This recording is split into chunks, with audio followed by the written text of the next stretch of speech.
Hello, everyone. I'm Harshavardhani, research scholar from Cancer Genomics and Molecular Oncology Lab, and I've pursued my PhD under Dr. Nageswara Rao Dunna, sir. My PhD title is Integrated Analysis of Functional Polymorphisms in Candidate Genes Influencing Ovarian Carcinoma Susceptibility. And I'm briefly going to talk about my research. So, ovarian cancer is one of the deadliest gynecological diseases or cancers that we have because of its late diagnosis in the advanced stages and high mortality rate. There is a significant gap in understanding the disease etiology, particularly the genomic instability is a key hallmark of ovarian cancer, and it can occur through various processes where SNPs are also part which can contribute to genomic instability. Multiple SNPs or polymorphisms in key critical pathways such as DNA repair genes, xenobiotic metabolism, or tumor regulatory genes can contribute to ovarian cancer risk. Particularly in Indian women or in South Indian women, there is a significant research gap in understanding the impact of these polymorphisms contributing to ovarian cancer risk. Therefore, that was our primary aim to investigate the impact of these polymorphisms, and therefore we designed our specific objectives to assess the association of these polymorphisms with OC risk and then clinically correlate and also identify if there are any potential SNP interactions and finally predict the functional impact of these SNPs using some in silico approaches. So this was our experimental design. We used a case control design where we recruited about 494 subjects, where 240 are cases, ovarian cancer cases, and 245 are healthy controls.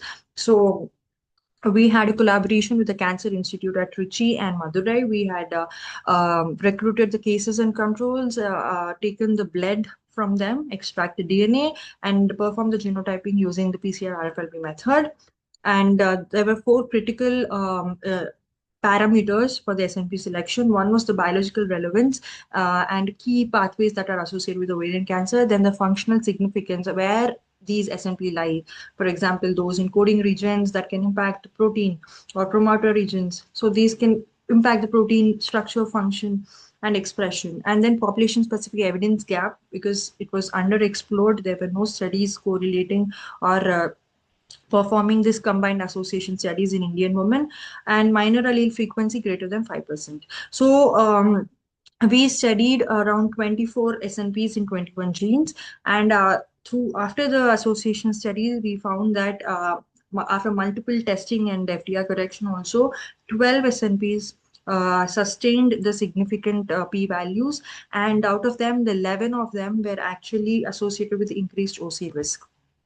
So the summary of the findings are through objective 1, we found around 11 to 12 variants that were highly significantly associated with increased ovarian cancer risk. And through objective 2, we performed MDR analysis to find potential SNP interactions. We found many high-risk genotype combinations and models that actually conferred about 9-fold to even 20-fold risk, increased risk with ovarian cancer.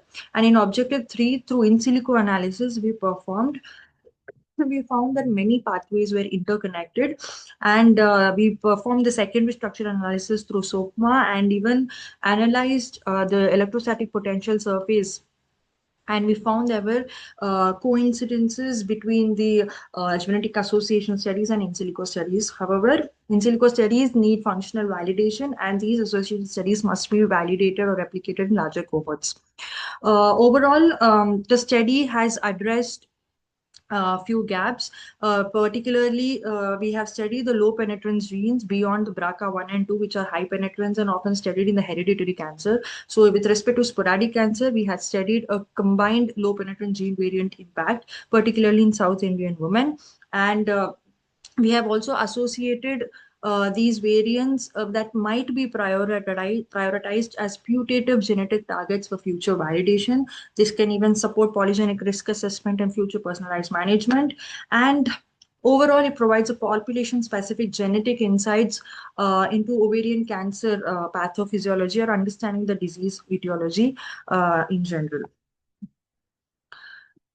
So I would like to thank my PhD supervisor for his support and his guidance throughout my journey, and to all the respected higher authorities of Shastra management, and importantly to the steady participants of my study, without whom this would have been possible.